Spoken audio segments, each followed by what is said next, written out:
2026 оны 3 дугаар сарын 23-нд Японы Кёто мужийн Нантан хотод нэгэн гэр бүл хар дарсан зүудтэй нүүр тулжээ. Тэдний 11 настай хүү Юки Адачи сургуультай яваад ор сүрэггүй алга болсон. Үнэн дээр тэр эхнээсээ сургуультай ч очоогүй байлаа. Сургуулиас Юкигийн ээжлүү түүнийг ирээгүй 11 цаг 50 минут орчимд мэдэгдсэн. Үүний дараа бараг шууд ирэл хайгуул эхлэв. Гэр бүл хамаатан садна нь хөршүүд болон цагдаа нартай нийлж хүүгийн найз нөхдийнд мөн сургуулийн орчимд цаашлаад ойролцоох тосгод бүр ойр орчмын уулсын бүс хүртэл тараан ирэл хайгуул хийж эхэлжээ. Гэвч ямар нэгэн сэжигтэй зүйл олдсонгүй. Харин 6 хоногийн дараа ирэлд оролцож байсан хамаатнуудынхаа нэг нь бутан дундаас нэг зүйлийг олжээ. Энэ нь Юки хүү биш байлаа. Харин уулын ингэрд сургуулиас баруун хойшоо ойролцоогоор 3 км-ийн зайд байрлах бутан дунд түүний тод шар өнгийн сургуулийн цүнхийг олсон юм. Тухайн бүсэд өмнөх өдөр нь бороо орсон байсан тул ойр хавь хөрс модгээд бүгд нойтон байлаа. Гэтэл олдсон өнөөх цүнх бүрэн хуурай байсан бөгөөд харин байрлаж байсан газар нь чихтэй байлаа. Хин нэгэн цүнхийг саяхан энд тавьсан нь ойлгомжтой байлаа. Гэхдээ яагаад? Хүү одоо чухам хаана байна? Энэ бол Японыг шуугуулж 11 настай Юки Адачигийн түүх. 2026 оны 4-р сарын 13-нд Юки алгууснаас 3-7 хоногийн дараа хотын ой модтой бүсээс нэгэн цогцос олджээ. Хүүхэд 84 дугаартай цамц хар хөх гадуур өмсгөл шаргал өмд өмссөн байв. Гуталгүй бас ямар ч бичиг баримтгүй. Нантан хотод 3-7 хоногийн турш хүүхдээ хайж амьд олдно гэж найдсан гэр бүл удахгүй хизээж хүсээгүй дуудлага хүлээн авах гэж байлаа. Гэхдээ юу болсон талаар ярихаас өмнө энэ бүхний төвд байсан хүүгийн талаар илүү сайн танилцъя. Юки Адачи бол Кёто мужийн жижиг хэсэгт өссөн жирийн нэгэн жаал хүү. Бүх талаараа тэр ухаалаг нийтж бусдад таалагддаг хүүхэд байж хүү байнга инээмсэглэн явдаг байсан бөгөөд түүний ирч хүч нь эргэн тойрны хүмүүсийнх нь хувьд хөгжилтэй байлгадаг ганц зүйл. Түүний гэр бүл том газар эзэмшдэг, арын хашаанд түүний хувийн тоглоомын талбай болж байгальд дуртай зүйлсээ судлах боломж олгодог байж. Хөршийн жаалтайгаа туулайн бүр түүдэг байсан тэд ихэвчлэн арын хашаанд хамтдаа тоглоцгоо. Анхандаа хүү Нантан хотод ээж эмээтэйгээ амьдардаг байв. Ээж нь халамжтай хөдөлмөрч хүн байсан бол эмээ нь түүнийг хайрлаж сайн хооллож өсгөдөг байж. Хүүг төрхөөс өмнө ээж аав хоёр нь гэрэлтэй батлуулсан байсан ч тэдний харилцаа удаан үргэлжлээгүй. Тэд саснаар Юкигийн ээж Токио хотод өсчин хийж байгаад төрлөх нутагтаа Юкитэйгээ хамт буцсан иржээ. Юкиг алгуулахаас хэдэн жилийн өмнө түүний ээж цахилгаан тоног төхөөрөмж үйлдвэрлэдэг үйлдвэрт ажилд оржээ. Тэр үйлдвэрт хүүгийн ээж Юки Ямамото гэдэг нэртэй танилцсан. Сонирхолтой нь энэ хүний нэр хүүтэй адилхан Юки гэдэг боловч бичлэг болоод дуудлага нь бага зэрэг ялгаатай. Хожим хүүгийн хойд эцэг болох энэр ээжтэй сайн ойлголцож хамтдаа өдрийн хоол идэж удалгүй дотонсжээ. Юки Ямамото өөрөө ихнэр хүүхэдтэй байсан ч тэднийг орхин Юкигийн ээжтэй хамт амьдрахаар шийджээ. Тэд 2025 оны 12 дугаар сард гэрэлсэн бөгөөд Юки Ямамото ихнэрийнхээ овгийг авч өөрөө ч Юки Адачи болсон. Өөрөөр бичигддэгч өргөмөл хүүтэйгээ бараг нэг нэртэй болсон гэсэн үг, харин үүнийг одоо тайлбарлая. Мэдээж төстэй дуудлагатай ч өөрөөр бичигддэг Юки гэдэг нэр бол тохиолдлын зүйл. Харин яагаад эхнэрийнхээ овгийг авсан талаар нарийн тайлбарлая. Японд Муко Йоши гэдэг соёл бий. Өөрийн хүргэнээ үрчилж овгоо өгдөг Муко Йоши тогтолцоо гэдэг нь гэр бүлийн нэр өв залгамжлал эсвэл бизнесийн нэрийг тасалдуулахгүй авч үлдэхийн тулд аль нэг хүргэнээ аль биесээр хүүгээ болгон өргөж авдаг Японы 100 жилийн түүхтэй уламжлалт зайчил. Мөн энэ нь хууль эрх зүйн тогтолцоонд зөвшөөрөгдсөн байдаг. Үгийн утгыг задалбал Муко буюу хүргэн. Йоши гэдэг нь өргөмөл хүү гэсэн утгатай.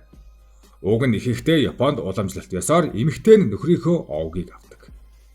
Гэвч эхнэрийн тал ганцхан охинтой удан болоод бизнесийг нь залгамжлах хүү байхгүй бол хүргэнээ өөрийнхөө овгоор овгуулдаг. Энэ жишг Японы алдартай компаниуд дунд маш өргөн тархсан байдаг. Ингээд улсын бүртгэлд хадам их нь өөрийнх нь өргөж авсан ээж нь болж байна гэсэн үг.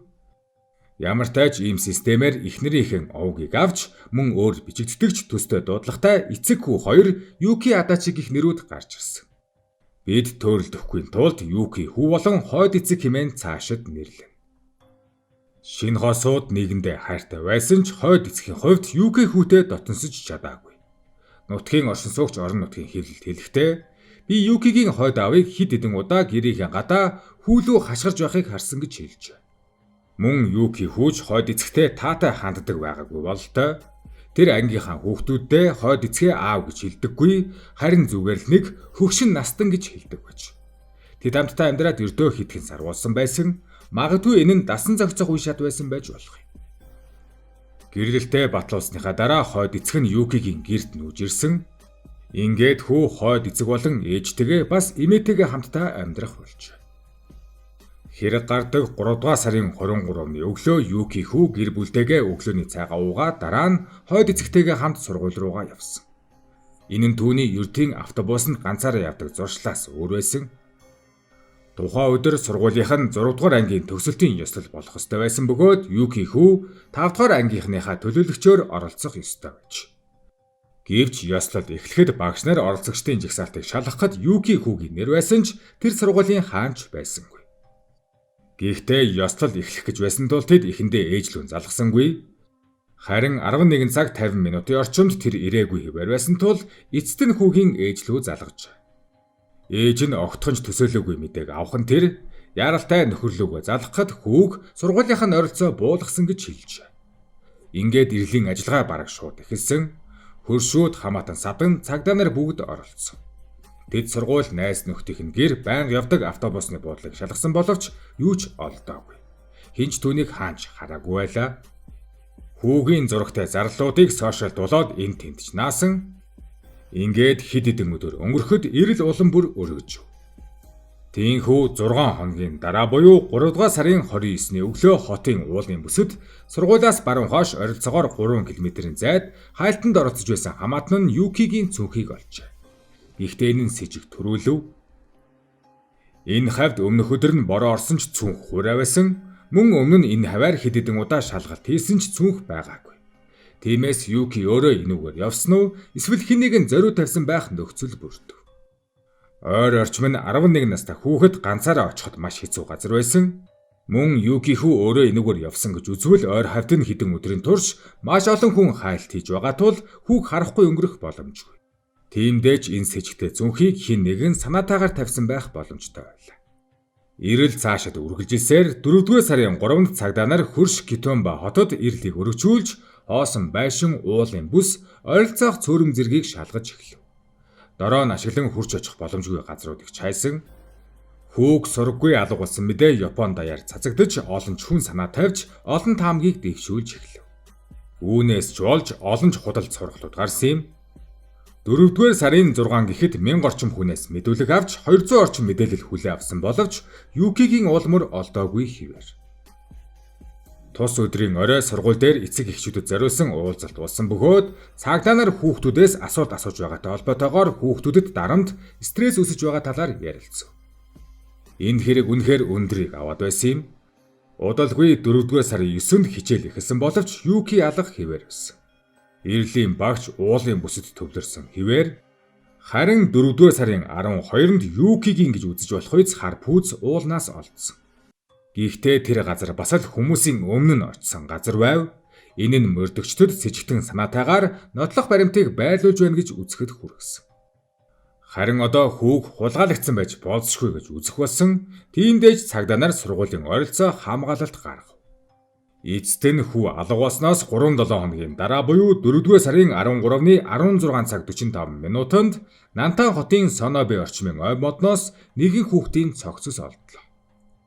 Уг цогцос гуталгүй, бичиг баримтгүй 84 дугаартай подологтой хар хөх цамд шаргал өмдтэй байсан.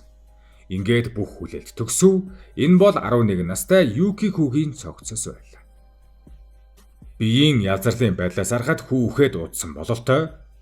Цагдаа нар тэр орчмын газрын эзэмшигчтэй ярилцахад тэр хүн гүн цочирдсан байдаг. Уг хүн 2 хоногийн өмнө цогцолсон газраас ердөө 5 метрийн зайд байсан ч ямар ч үнэр мэдрээгүй гэж. Иймээс цогцыг өөр газраас авчирсан саяхан тэнд байрлуулсан гэж цагдаа нар дүгнэв. Мэдээж энэ хооронд цагдаа нар боломжит с ิจ болох хойд эцгийг нь ч давхар шалгаж байсан. Түүний гар утасны байршлуудыг ч нарийн шалгахад цогцолдсон газраар явсан байсныг харуулж байсан юм. 2 хоногийн дараа 4-р сарын 15-нд Киотогийн цагдаа нар хүүхдийн гэрт нь 10 цаг үргэлжилсэн нэгжлэг хийж бүх сэжигтэй зүйлсийг шалгав. Ингээд тэр шөндөө хүүгийн хойд эцгийг цогцос нуусан хэрэгцэжлэн баривчлав. Энэ мөчид тэр би буруутай гэж хэлсэн байдаг. Мөрдөгчдийн одоогийн дүгнэлтээр хэрэг гардаг 3-р сарын 23-ны өглөө хойд эцэг нь хүүхдийг машинд суулгасан. Дараа нь Нантан дахь өөр газар аваачиж боомлсон, цогцыг нь дараа нь хэд хэдэн удаа зөөвөрлсөн. Цагдаа нар түүний машиныг хураа авч камерын бичлэгийг шалгахад хэрэг гардаг өдрийн зарим хэсэг бичлэг устгагдсан байсан. Машины дугуй шавартай байсан нь Бартад газрыг явсныг харуулв. Бас хэрэг гардаг өдөр ээж нь сургуулиас дуудлага авахаас ч өмнө хойд эцэг нь хүүгээ алга болсон талаар хүмүүст ярьж байсныг тогтоож чадсан. Одоогоор албан ёсны үхлийн шалтгаан бүрэн гараагүй байна. Гэхдээ хүүгийн биенээс худгалуулсан, зэрэмдэглүүлсэн зэрэг ноцтой гэмтэл илрээгүй гэж мэдээлж байна. Хойд эцгийг анх цогцос нуусан хэрэгээр баривчилж байсан бол 5-р сарын 6-нд түүнд хүний амнасыг санаатаагаар хөнөөсөнгийн хэргийг тулгаад байна.